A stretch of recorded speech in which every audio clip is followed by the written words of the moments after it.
ಆರೋಗ್ಯ ದೃಷ್ಟಿಯಿಂದ ತುಂಬಾ ಒಳ್ಳೆಯದು.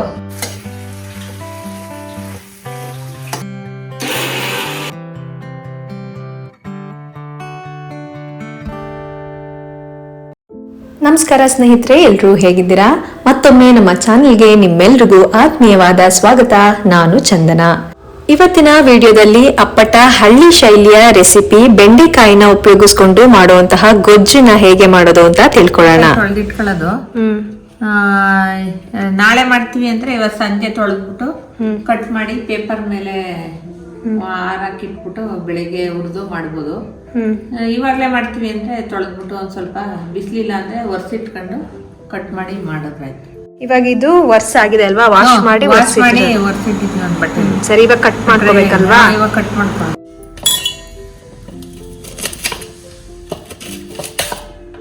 ಮೊದಲಿಗೆ ತೊಳೆದು ಇಟ್ಕೊಂಡಿರುವಂತಹ ಬೆಂಡೆಕಾಯಿನ ಒಂದು ಶುದ್ಧವಾದ ಬಟ್ಟೆಯಲ್ಲಿ ಒರೆಸಿಟ್ಕೋಬೇಕಾಗುತ್ತೆ, ಅಥವಾ ಒಣಗ್ ಸಾರು ಇಟ್ಕೋಬೇಕಾಗುತ್ತೆ. ನೀರಿನ ಅಂಶ ಅದರಲ್ಲಿ ಇರಬಾರ್ದು. ನಂತರ ಈ ರೀತಿ ಚಿಕ್ಕ ಚಿಕ್ಕದಾಗಿ ಕಟ್ ಮಾಡಿ ಇಟ್ಕೋಬೇಕು. ಬೆಂಡೆಕಾಯಿನ ನಾವೆಲ್ಲ ಹುರಿಯುವಾಗ ಸಾಮಾನ್ಯವಾಗಿ ಗಮನಿಸಿರ್ತೀವಿ, ಅದರಲ್ಲಿ ಲೋಳೆ ಅಂಶ ಇರುತ್ತೆ ಅಲ್ವಾ ಹುರಿಯುವಾಗ. ಸೊ ಅದಿರಬಾರ್ದು ಅಂತಂದ್ರೆ ನಾವು ಮಾಡೋ ಹಿಂದಿನ ದಿನನೇ ಬೆಂಡೆಕಾಯಿನ ತೊಳೆದು ಒರೆಸಿ ಕಟ್ ಮಾಡಿ ಇಟ್ಕೊಂಡು ಈ ರೀತಿ ಪೇಪರ್ ಮೇಲೆ ಹರವಾಕಿ ಇಟ್ಕೊಂಡ್ಬಿಟ್ರೆ ನೆಕ್ಸ್ಟ್ ಡೇ ಹುರಿಯುವಾಗ ಒಂಚೂರು ಲೋಳೆ ಬರೋದಿಲ್ಲ. ಎಲ್ಲರಿಗೂ ನಮಸ್ಕಾರ. ಇವತ್ತು ನಾವು ಬೆಂಡೆಕಾಯಿ ಗೊಜ್ಜು ಹೇಗ್ ಮಾಡೋದು ಅಂತ ತೋರಿಸ್ಕೊಡ್ತಾ ಇದ್ದೀವಿ. ಸಾಮಾನ್ಯ ಎಲ್ಲರಿಗೂ ಬೆಂಡೆಕಾಯಿ ಗೊಜ್ಜು ಮಾಡೋದು ಗೊತ್ತೇ ಇರುತ್ತೆ, ಆದ್ರೆ ನಾವು ಅಮ್ಮ ಎಲ್ಲ ಹಳ್ಳಿಲೆಲ್ಲ ಹಿಂದೆ ಹೆಂಗ್ ಮಾಡ್ತಿದ್ರು ಸಾಂಪ್ರದಾಯಿಕವಾಗಿ ಅಂತ ಆ ತರ ಮಾಡಿ ತೋರಿಸ್ತಾ ಇದೀವಿ. ಬೆಂಡೆಕಾಯಿ ಆರೋಗ್ಯ ದೃಷ್ಟಿಯಿಂದ ತುಂಬಾ ಒಳ್ಳೆಯದು. ಇದನ್ನ ಪಲ್ಯ ಮತ್ತೆ ಚಟ್ನಿ ಎಲ್ಲ ಮಾಡ್ತಾರೆ. ಇಲ್ಲಿ ಹಿಂದೆ ಅಮ್ಮ ಎಲ್ಲ ಹೆಂಗೆ ನಾವು ಬೆಂಡೆಕಾಯಿ ಗೊಜ್ಜು ಮಾಡ್ತಾ ಇದೀವೋ ಇವತ್ತಿಗೂ ಕೂಡ ನಾವು ಹಂಗೆ ಮಾಡ್ತಾ ಇದೀವಿ. ಶುರು ಮಾಡೋಣ ಅತ್ತೆ ಇವಾಗ ಬೆಂಡೆಕಾಯಿ ಗೊಜ್ಜು. ಶುರು ಮಾಡೋಣ. ಸೊ ಮೊದ್ಲಿಗೆ ಏನ್ ಮಾಡ್ಕೋಬೇಕು? ಬೆಂಡೆಕಾಯಿ ಹುರ್ಕೋಬೇಕು. ಎಣ್ಣೆ ಹಾಕಿ ಸ್ವಲ್ಪ. ಇವಾಗ ಬಾಂಡ್ಲಿ ಇಡ್ತಾ ಇದ್ದೀನಿ.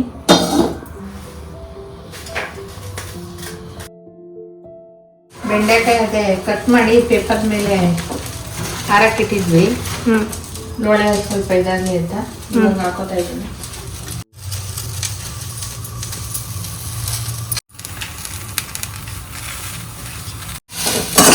ಈಗ ಬೆಂಡೆಕಾಯಿನ ಎಣ್ಣೆ ಏನೋ ಹಾಕೊಳಲ್ವಾ, ಹಾಗೆ ಹುರ್ಕೋತೀರಾ? ಎಣ್ಣೆ ಹಾಕ್ತೀನಿ ಒಂದು ಸ್ವಲ್ಪ. ಉತ್ತಮ ಆರೋಗ್ಯಕ್ಕೆ ಬೇಕಾಗಿರುವಂತಹ ಹಲವಾರು ಅಂಶಗಳು ಈ ಬೆಂಡೆಕಾಯಿ ಉಪಯೋಗಿಸೋದ್ರಿಂದ ನಾವು ಪಡ್ಕೊಳ್ಬಹುದು. ಬೆಂಡೆಕಾಯಿಯಲ್ಲಿ ನಾರಿನ ಅಂಶ ಹೆಚ್ಚಾಗಿರೋದ್ರಿಂದ ಜೀರ್ಣಕ್ರಿಯೆಗೆ ಅಂದ್ರೆ ಡೈಜೆಷನ್ಗೆ ಬಹಳ ಸಹಾಯ ಮಾಡುತ್ತೆ. ಸ್ನೇಹಿತರೆ, ನಾವು ಬೆಂಡೆಕಾಯಿನ ಇವತ್ತೇ ಕಟ್ ಮಾಡಿ ಇವತ್ತೇ ಗೊಜ್ಜು ಮಾಡ್ತಾ ಇರೋದ್ರಿಂದ ಹುರಿಯುವಾಗ ಲೋಳೆ ಬಂದೇ ಬರುತ್ತೆ. ಸೊ ಅದಕ್ಕೂ ಒಂದು ಟಿಪ್ ಇದೆ. 3-4 ನಿಮಿಷ ಬೆಂಡೆಕಾಯಿನ ಎಣ್ಣೆ ಹಾಕ್ತೆ ಹಾಗೆ ಡ್ರೈ ಆಗಿ ಫ್ರೈ ಮಾಡ್ಕೋಬೇಕಾಗುತ್ತೆ. ಅದಾದ್ಮೇಲೆ ಒಂದು ಅರ್ಧ ಹೋಳು ನಿಂಬೆ ಹಣ್ಣಿನ ರಸ ಹಾಕಿ ಮತ್ತೆ 5 ನಿಮಿಷ ಫ್ರೈ ಮಾಡ್ಕೋಬೇಕಾಗುತ್ತೆ. ಇದು ಮಾಡೋದ್ರಿಂದ ಲೋಳೆ ಆದಷ್ಟು ಕಡಿಮೆ ಆಗುತ್ತೆ. ಅದಾದ್ಮೇಲೆ ಒಂದು 10 ನಿಮಿಷದವರೆಗೂ ಹುರ್ಕೋಬೇಕಾಗುತ್ತೆ ಎಣ್ಣೆ ಹಾಕಿ. ಒಂದೋಳು ನಿಂಬೆ ಹೋಳಿ ಹಾಕ್ತಾ ಇದ್ದೀನಿ. ಹಾಕಿದ್ರೆ ಅದೇ ಲೋಳೆ ಎಲ್ಲ ಕಡಿಮೆ ಆಗುತ್ತೆ ಅಂತ. ಸ್ವಲ್ಪ ಹುರ್ಕೊಂಡು ಆಮೇಲೆ ನಿಂಬೆಹಣ್ಣು ಹಾಕೋಬೇಕಾ? ಸ್ವಲ್ಪ ಇದಾದ್ಮೇಲೆ ನಿಂಬೆಹಣ್ಣು ಹಾಕಿ ಸ್ವಲ್ಪ ಹುರಿದ್ಬಿಟ್ಟು ಆಮೇಲೆ ಎಣ್ಣೆ ಹಾಕಿ ಹುರಿಯೋದು.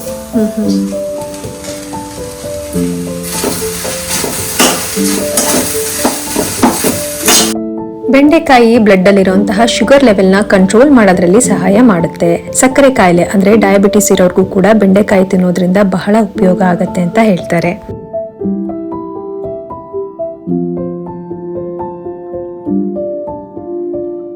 ಇವಾಗ ಒಂದು ಸ್ವಲ್ಪ ಎಣ್ಣೆ ಹಾಕೋತಾ ಇದ್ದೀನಿ.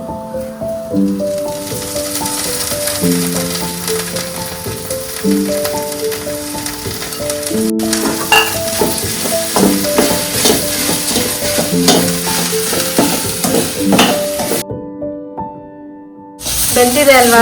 ಬೆಂದಿದೆ. ಬೆಂಡೆಕಾಯಿ ನೋಡಿ ಚೆನ್ನಾಗಿ ಫ್ರೈ ಆಗಿದೆ, ಅದು ಬೆಂದಿದೆ ಕೂಡ ಸ್ವಲ್ಪ. ಸೊ ಅದರಲ್ಲಿರೋ ಲೋಳೆ ಅಂಶ ಎಲ್ಲ ಹೋಗಿದೆ, ಮತ್ತೆ ಸ್ವಲ್ಪ ಕಲರ್ ಚೇಂಜ್ ಆದಾಗ ಕಾಣುತ್ತೆ. ಈ ತರ ಕಬ್ಬಿಣದ ಬಾಂಡ್ಲಿ ಹುರಿಯೋದ್ರಿಂದ ಅಂಟ್ಕೊಳ್ಳೋದಿಲ್ಲ. ಸ್ಟೀಲು ಅಥವಾ ಇದಾಗೆ ಮನಿಟ್ರೆ ಅಂಟ್ಕೊಂಡ್ಬಿಡುತ್ತೆ. ಲೋಳೆ ಎಲ್ಲ ಹಾಕಿ ಅಂಟ್ಕೊಂಡ್ಬರುತ್ತೆ. 10 ನಿಮಿಷ ಹುರಿದಿದ್ದೀವಿ, ಆಗಿದೆ. ಇವಾಗ ಬೆಂದ್ರೆ ಸಾಕಲ್ಲ? ಬೆಂದ್ರೆ ಸಾಕು. ಇವಾಗ ಒಂದು ಮಿಕ್ಸಿ ಜಾರ್ಗೆ ಒಂದು ಅರ್ಧ ಕಪ್ ತುರಿದಿರುವಂತಹ ಫ್ರೆಶ್ ತೆಂಗಿನಕಾಯಿ ತುರಿ ತಗೊಂಡಿದ್ದೀನಿ. ಅದಕ್ಕೆ ಸ್ವಲ್ಪ ಹುರಿಗಡ್ಲೆ ಜೊತೆಗೆ ಕರಿಬೇವು ಸೊಪ್ಪು ಹಾಕಿ ಸ್ವಲ್ಪ ಈರುಳ್ಳಿ ಜೊತೆಗೆ ಒಂದು ಅರ್ಧ ಅಥವಾ 3/4 ಸ್ಪೂನು ಬಿಳಿ ಎಳ್ಳು ಹಾಕೋತಾ ಇದ್ದೀನಿ. ಇದು ಹಾಕಿ ನೀರು ಹಾಕಿ ಮಿಕ್ಸಿಲಿ ನುಣ್ಣಗೆ ರುಬ್ಕೊಂಡು ಬರೋಣ.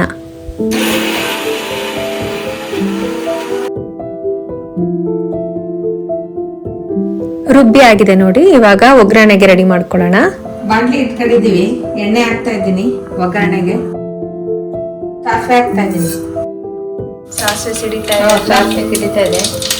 ಒಣಮೆಣಸಿನ್ಕಾಯಿ ಹಾಕ್ತಾ ಇದ್ದೀನಿ. ಎಣ್ಣೆಗೆ ಸಾಸಿವೆ ಒಣಮೆಣಸಿನ್ಕಾಯಿ ಹಾಕೊಂಡ್ಮೇಲೆ ಸ್ವಲ್ಪ ಹಸಿಮೆಣಸಿನ್ಕಾಯಿ, ಈರುಳ್ಳಿ ಹಾಗೆ ಕರಿಬೇವು ಹಾಕಿ ಬಾಡಿಸ್ಕೊಳ್ಳೋಣ. ಇದೆಲ್ಲ ಫ್ರೈ ಆಗೋವರೆಗೆ ಸ್ವಲ್ಪ ಬಿಸಿನೀರು ಇಟ್ಕೋತಾ ಇದೀನಿ, ಬೇಗ ಆಗತ್ತೆ ಅಂತ. ಟೊಮೊಟೊ ಹಾಕ್ತಾ ಇದ್ದೀನಿ.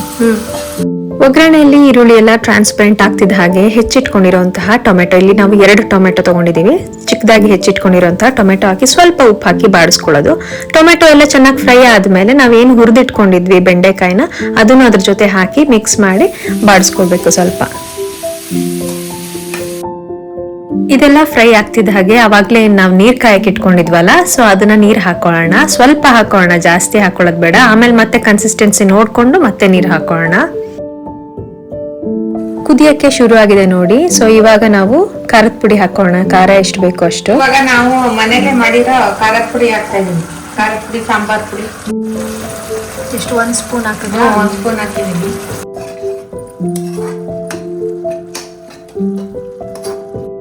ಖಾರದ ಪುಡಿ ಎಲ್ಲ ಹಾಕಾದ್ಮೇಲೆ ಹುಣಸೆ ಹಣ್ಣಿನ ರಸ ಹಾಕ್ತಾ ಇದೀವಿ ನೋಡಿ. 1 ನಿಂಬೆ ಹಣ್ಣಿನ ಗಾತ್ರ ಇರೋಂತಹ ಹುಣಸೆ ಹಣ್ಣು ತಗೊಂಡು ನೆನೆಸಿ ಅದನ್ನ ಕಿವುಚಿ ಅದ್ರ ರಸ ಹಾಕ್ತಾ ಇದೀವಿ. ಬೆಲ್ಲ ಹಾಕ್ತಾ ಇದೀನಿ. ಇವಾಗ ಬೆಲ್ಲ ಹಾಕ್ತಾ ಇದೀವಿ. ಬೆಲ್ಲನೇ ನೋಡಿ ಗೊಜ್ಜಿಗೆ ಬಹಳ ರುಚಿ ಕೊಡುತ್ತೆ, ಸೊ ಇದನ್ನ ಮಿಸ್ ಮಾಡ್ಲೇಬೇಡಿ. ಬೆಲ್ಲ ಹಾಕೊಳ್ಳಿ 1-2 ಸ್ಪೂನು. ಖಾರ, ಹುಳಿ, ಬೆಲ್ಲ ಇದೆಲ್ಲ ಚೆನ್ನಾಗಿ 1-5-10 ನಿಮಿಷ ಚೆನ್ನಾಗಿ ಕುದಿಲಿ. ಸೊ ಕುದ್ದಾದ್ಮೇಲೆ ನಾವೇನ್ ರುಬ್ಬಿಟ್ಕೊಂಡ್ವಿ ತೆಂಗಿನಕಾಯಿ ಮಿಶ್ರಣ ಅದು ಹಾಕಿ ಮಿಕ್ಸ್ ಮಾಡ್ಕೊಳ್ಳೋಣ.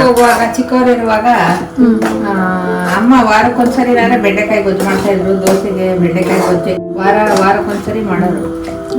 ಇನ್ನೇನ್ ಮಾಡ್ತಿದ್ರು ಬೆಂಡೆಕಾಯಿ ಗೊಜ್ಜು ಬಿಟ್ರೆ? ಬೆಂಡೆಕಾಯಿ ಗೊಜ್ಜು ಬಿಟ್ರೆ ಬದನೆಕಾಯಿ, ಎಣ್ಣೆಕಾಯಿ ಅಂತ ಮಾಡೋರು. ಅದು ಬರೀ ಬದನೆಕಾಯಿ, ಮೈಸೂರು ಬದನೆಕಾಯಿ, ಅದರಲ್ಲಿ ಹುಣಸೆ ಹುಳಿ ಹಾಕಿ ಮಾಡೋರು. ಚೆನ್ನಾಗಿರ್ತಿತ್ತು. ಅದನ್ನು ರೊಟ್ಟಿ, ದೋಸೆ, ಚಪಾತಿಗೆ. ರುಬ್ಬಿರುವಂತಹ ಮಿಶ್ರಣ ಎಲ್ಲ ಹಾಕಿ ಮಿಕ್ಸ್ ಮಾಡಾದ್ಮೇಲೆ ನೀರ್ ಹಾಕೊಂಡಿದೀನಿ ನೋಡಿ. ನಿಮ್ಗೆ ಯಾವ ಕನ್ಸಿಸ್ಟೆನ್ಸಿಲಿ ಬೇಕು ಅಷ್ಟು ನೋಡ್ಕೊಂಡು ನೀರ್ ಹಾಕೊಳ್ಳಿ. ನೋಡಿ ಇದೇ ಕನ್ಸಿಸ್ಟೆನ್ಸಿಲಿ ಇದ್ರೆ ಗೊಜ್ಜು ಆರದ್ಮೇಲೆ ಸ್ವಲ್ಪ ಗಟ್ಟಿ ಆಗುತ್ತೆ, ಯಾಕೆಂದ್ರೆ ರುಬ್ಕೊಳ್ಳುವಾಗ ಹುರ್ಗಡ್ಲೆ ಎಲ್ಲ ಹಾಕೊಂಡಿರ್ತೀವಲ್ಲ, ಹಾಗಾಗಿ. ಇವಾಗ ರುಚಿಗೆ ತಕ್ಕಷ್ಟು ಉಪ್ಪು ಹಾಕಿ ಸ್ವಲ್ಪ ಕುದಿಸ್ಕೊಳ್ಳಿ. ಕೊನೆಯಲ್ಲಿ ಹೆಚ್ಚಿರುವಂತಹ ಕೊತ್ತಂಬರಿ ಸೊಪ್ಪು ಹಾಕಿ ಮಿಕ್ಸ್ ಮಾಡಿದ್ರೆ ರುಚಿಯಾಗಿರುವಂತಹ ಬೆಂಡೆಕಾಯಿ ಗೊಜ್ಜು ಸವಿಯೋದಕ್ಕೆ ರೆಡಿ ಆಗತ್ತೆ. ಸಾಮಾನ್ಯವಾಗಿ ಬೆಂಡೆಕಾಯಿ ಗೊಜ್ಜು ಎಲ್ಲರೂ ಮಾಡ್ತಾರೆ, ಎಲ್ರಿಗೂ ಗೊತ್ತೇ ಇರುತ್ತೆ. ವಿವಿಧ ರೀತಿಗಳಲ್ಲಿ ಬೆಂಡೆಕಾಯಿ ಗೊಜ್ಜನ್ನ ಮಾಡ್ತಾರೆ. ಆದ್ರೆ ಒಂದು ಸಲ ಈ ರೀತಿ ಮಾಡಿ ನೋಡಿ ಹೇಗ್ ಬಂತು ಅಂತ ತಿಳಿಸಿ. ಬಹಳ ರುಚಿಯಾಗಿ ಬಂದಿತ್ತು ಬೆಂಡೆಕಾಯಿ ಗೊಜ್ಜು.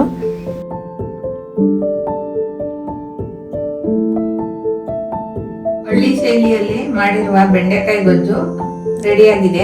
ಉಪ್ಪು, ಹುಳಿ, ಖಾರ ಎಲ್ಲ ಹದವಾಗಿದೆ. ತುಂಬಾ ರುಚಿಯಾಗಿ ಬಂದಿದೆ. ಚಪಾತಿ, ರೊಟ್ಟಿ, ದೋಸೆ ಮತ್ತೆ ಅನ್ನಕ್ಕೂ ಕಲ್ಸ್ಕೊಂಡು ತಿನ್ಬೋದು. ತುಂಬಾ ರುಚಿಯಾಗಿರುತ್ತೆ. ನೀವು ಒಂದ್ಸರಿ ಮಾಡಿ ನೋಡಿ, ಹೇಗಿತ್ತು ಅಂತ ಕಮೆಂಟ್ ಮೂಲಕ ತಿಳಿಸಿ.